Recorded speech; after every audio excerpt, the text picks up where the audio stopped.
পঞ্চায়েত সমিতির টাকাকে যে লুট করা হচ্ছে তাকে বন্ধ করতে চাই। দমকলের ভিডিও এই টিএমসি নেতাদের লুট বন্ধ করার চেষ্টা করেছে, সেই জন্য দমকলের টিএমসির নেতারা ভিডিওকে পর্যন্ত ছাড়ছে না। গতকালকের ঘটনা তাকে প্রমাণ করে।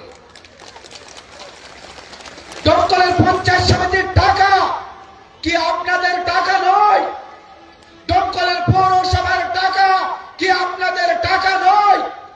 দমকলের পঞ্চায়েতের টাকা কি আপনাদের টাকা নয়? এই টাকা চুরি বন্ধ করতে হবে। এ চুরি বন্ধ করার জন্য লড়াইয়ের শেষ মুহূর্ত পর্যন্ত আপনাদের সামনে থাকবো, সামনে থেকে লড়াই করব। যদি তারা মনে করে গুলি করবে, তার জন্য হাকিকুল ইসলামের বুক আগে থাকবে। তাদেরকে বলবো যেন পায়ে গুলি না করে বুকে গুলি করা হয়। দমকলের পৌরসভার, দমকল পঞ্চায়েত সমিতি, দমকল পঞ্চায়েতের টাকা যেভাবে লুট হচ্ছে, এই লুটকে বন্ধ করব।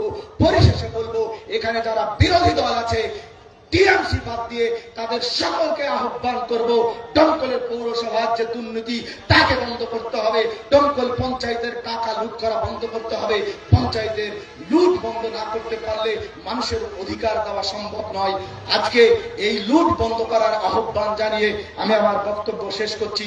Social Democratic party of India জিন্দাবাদ, তাইউল ইসলাম জিন্দাবাদ, দমকল পার্টি নেতৃত্ব জিন্দাবাদ।